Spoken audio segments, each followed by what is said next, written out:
ఆయన ఎంపీ ఎందుకు గెలిచిండో ఆయనకు తెలియదు, ఎవరికి సేవ చేయాలనుకుంటుండో తెలియదు, లీడర్ ఆఫ్ అపోజిషన్ ఆయన ఏం పాత్ర పోషించాలో ఆయనకు తెలియదు. ఇది నేను చెప్తుంది కదన్న, యూట్యూబ్లో అన్ని యూట్యూబ్లలో కనబడతా ఉంది. Unfortunately I became N MP. మరి ఎందుకు రిజైన్ చేసిపో?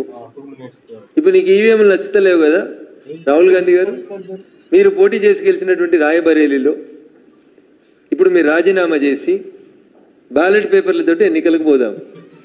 నిర్వహించేందుకు మాకు అభ్యంతరం లేదు, పోటీ చేసేందుకు రాజీనామా చేసేందుకు మీకు దమ్ముందా? బ్యాలెట్లకి ఈవీఎంలకి మధ్యలో తేడా ఏంది అని ఎప్పుడైనా మీరు శాస్త్రీయంగా ఒక్క స్టడీ అయినా చేసిండ్రా? Yes, Bharatiya Janata Party also opposed EVMs in the initial days. కానీ మేము ఒక శాస్త్రీయ అధ్యయనం చేసిన తర్వాత కాంగ్రెస్ పార్టీ ఈవీఎంలను తెస్తే భారతీయ జనతా పార్టీ ప్రతిపక్షంగా ఈవీఎంలను వద్దన్నటువంటి పార్టీ కూడా వాటి మీద ఒక శాస్త్రీయ అధ్యయనం పార్టీ ద్వారా చేసిన తర్వాత ఎస్ ఈవీఎంస్ ఆర్ గుడ్ అని చెప్పినాం. అప్పుడున్నటువంటి కాంగ్రెస్ పార్టీకి సపోర్ట్ చేసినాం.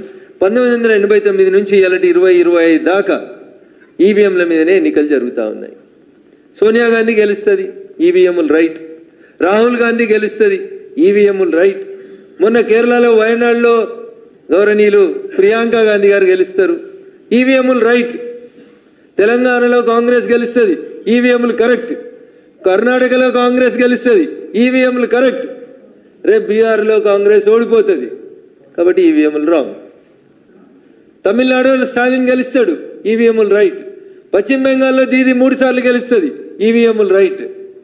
వాళ్ళు ఓడిపోతే ఈవీఎంలు తప్పు, వాళ్ళు గెలిస్తే రైట్. కాంగ్రెస్ పార్టీ యూపీఏ 3వ రాహుల్ గాంధీ నాయకత్వంలో 2024లో దేశవ్యాప్తంగా జరిగిన ఎన్నికలలో 99 సీట్లు గెలిస్తే ఆ రోజు ఈవీఎంల మీద వాళ్ళకి అనుమానం రాలేదు. ఆ రోజు ఈవీఎంలు కరెక్ట్. 3 ఏళ్ల తర్వాత మహారాష్ట్ర పోతే, హర్యానా పోతే వాళ్ళకి ఇలా కడుపునొచ్చి ఇదంతా నో నో తూచాట అంటాడు.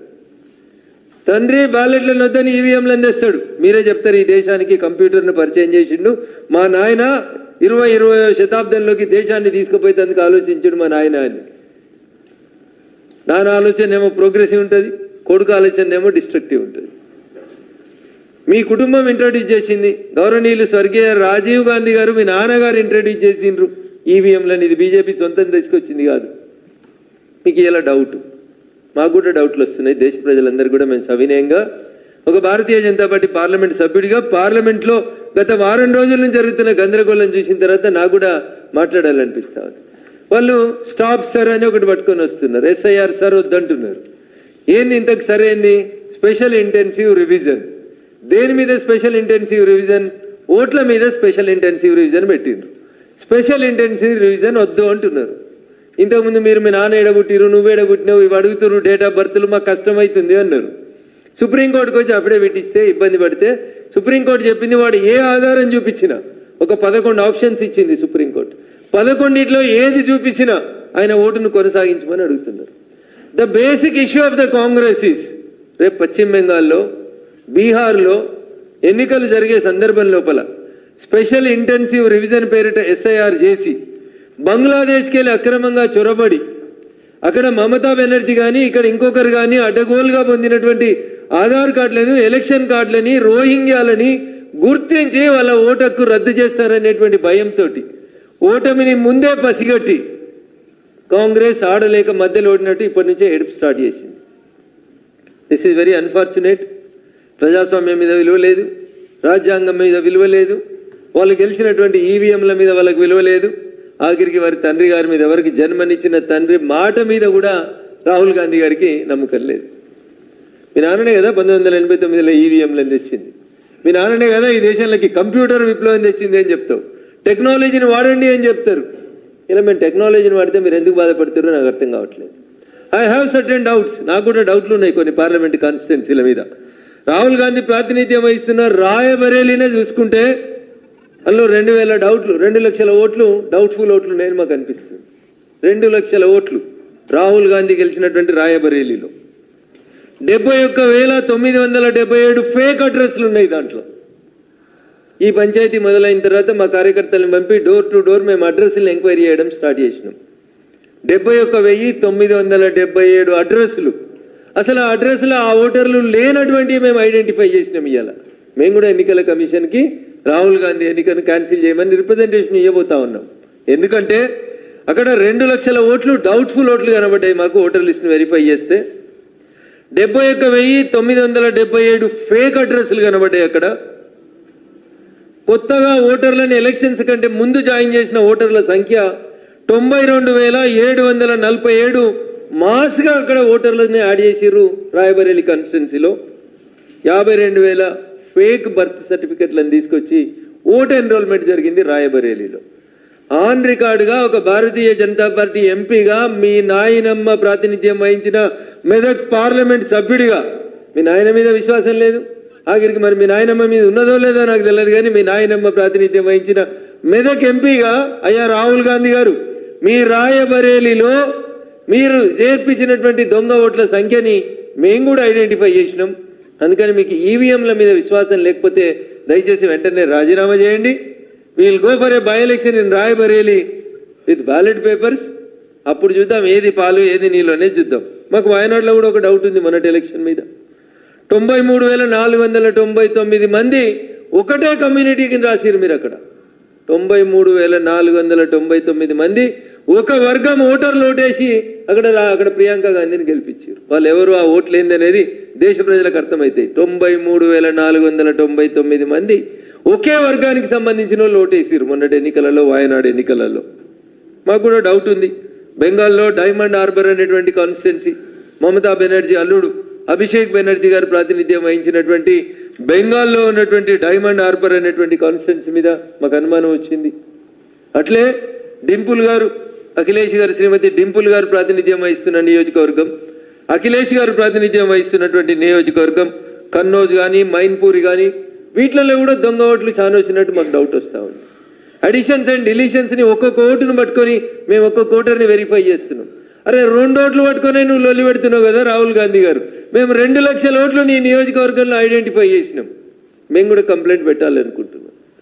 సార్ ఎందుకు తీసుకొచ్చింది భారతీయ జనతా పార్టీ నాయకత్వంలోని ఎన్డీఏ ప్రభుత్వం అంటే దొంగ ఓట్లను అరికట్టేందుకు, డూప్లికేషన్ ఆఫ్ ఓట్స్ని ఎలిమినేట్ చేసేందుకు, ఒక వర్గానికి సంబంధించినటువంటి ప్రజలకి అడ్డగోలుగా చొరబాటు చేసి ఈ దేశంలోకి వచ్చిన వాళ్ళకి ఓట్లు ఇస్తుంటే వాటిని అన్నింటినీ ఆపాలనేటువంటి ఒక ఉద్దేశంతో సర్ అనేటువంటి ఒక కార్యక్రమం స్పెషల్ ఇంటెన్సివ్ రివిజన్ పేరిట ఈ దేశ ప్రజల ఓట్లని కాపాడేందుకు దొంగతనంగా ఈ దేశంలోకి చొరబడినటువంటి రోహింగ్యాలు, బంగ్లాదేశీలకు ఇచ్చినటువంటి తప్పుడు ఓట్లను తీసేద్దామని చెప్పి ప్రయత్నం చేస్తా ఉన్నాం. It is there in the Assam, it is there in the West Bengal, it is there in the Bihar, హైదరాబాద్లో కూడా ఉన్నాయి, ఆఖరికి నా మెదక్ పార్లమెంట్లో కూడా ఉన్నాయి.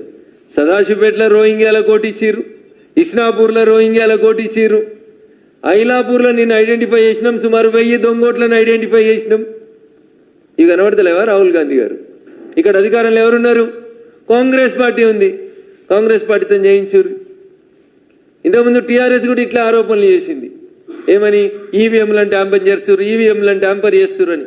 వారు అధికారంలోకి వచ్చే కంటే ముందు ఒకసారి ఎలక్షన్స్లో వారు కొంతమంది ఎమ్మెల్యేలని రిజైన్ చేయించి పోటీ చేయించారు. కొన్ని టీఆర్ఎస్ గెలిచింది, కొన్ని టీఆర్ఎస్ ఓడిపోయింది. తర్వాత వాళ్ళు కూడా వాళ్ళ పద్ధతిని, వాళ్ళ అవగాహనని మార్చుకున్నారు.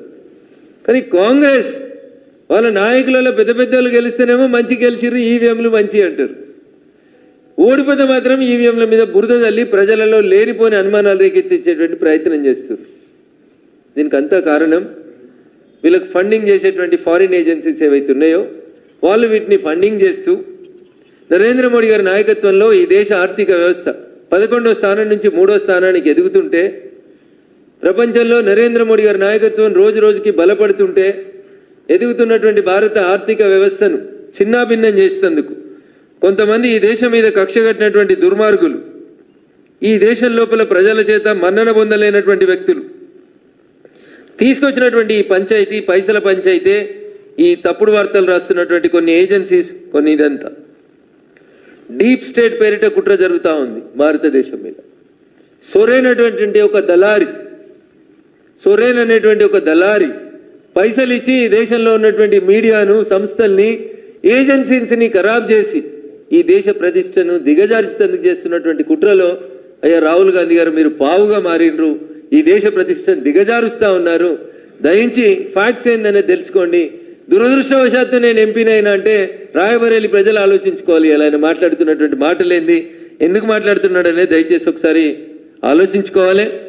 భారతీయ జనతా పార్టీ నరేంద్ర మోడీ గారి నాయకత్వంలో మేము సిఏ తీసుకొచ్చినా, ఎన్ఆర్సీ తీసుకొచ్చినా, లేకపోతే ఇంకొకటి తీసుకొచ్చినా ఏ సబ్జెక్ట్ని భారతీయ జనతా పార్టీ నరేంద్ర మోడీ గారి నాయకత్వంలో ఈ దేశ హితం కోసం చేసిన కాంగ్రెస్ పార్టీ, రాహుల్ గాంధీ విదేశీయుల చేతులల్లో అక్కడ ఒక పావుగా ఏజెంట్గా మారినటువంటి వీళ్ళు పనికిరానటువంటి చెత్త ఎన్ని చేస్తూ వస్తూ ఉన్నారు. దురదృష్టం. చరిత్ర చెప్పాలంటే మీకు తెలియంది కాదు. జవహర్లాల్ నెహ్రూ గారు ఓటు రాకున్నా కానీ ప్రధానమంత్రి అయ్యాడు. అది కాంగ్రెస్ పార్టీ అంతర్గత వ్యవహారం అనుకుంటే, దొంగోట్లతో గెలిచిందని ఇందిరమ్మను కోర్టు శిక్షిస్తే ముఖం ప్రజలకు చూపెట్టలేక నెత్తి మీదకి వెళ్ళి కొంగు కప్పుకొని బయటికి పోయి దేశానికి కొంగు కప్పింది, ఎమర్జెన్సీని తీసుకొచ్చింది, ప్రజల కళ్ళు కప్పింది. ఇది మీ కాంగ్రెస్ చరిత్ర. ఏ రాజ్యాంగ వ్యవస్థను మీరు ఒప్పుకోరు? సుప్రీంకోర్టు షాబాను అనే ముస్లిం మహిళకి భరణమీమని చెప్తే సుప్రీంకోర్టు ఇచ్చిన జడ్జిమెంట్ని బయట పారేసి ఆర్డినెన్స్ తీసుకొచ్చి ముస్లిం ఆడబిడ్డలకి భరణమీయొద్దన్నారు. అంబేద్కర్ గారిని గౌరవించారు, భారత రాజ్యాంగాన్ని గౌరవించారు, భారత రాజ్యాంగం ద్వారా వచ్చినటువంటి న్యాయ వ్యవస్థల్ని గౌరవించారు. ఆఖరికి నిన్నగాక మొన్న ఎంపీ అయినటువంటి ప్రియాంక గాంధీ కూడా జడ్జీలు ఎవరు మా అన్న గురించి మాట్లాడేందుకు ఉంటుంది. న్యాయ వ్యవస్థను గౌరవించారు, ఎలక్షన్ కమిషన్ని గౌరవించారు. ఆఖరికి ప్రజల కొరకు ప్రజల చేత ప్రజలే ఎన్నుకున్నటువంటి పాలకుడు నరేంద్ర మోడీ గారు ఈ దేశ ప్రధానిని కూడా మీరు కించపరిచేటువంటి రీతిలో మాట్లాడతారు.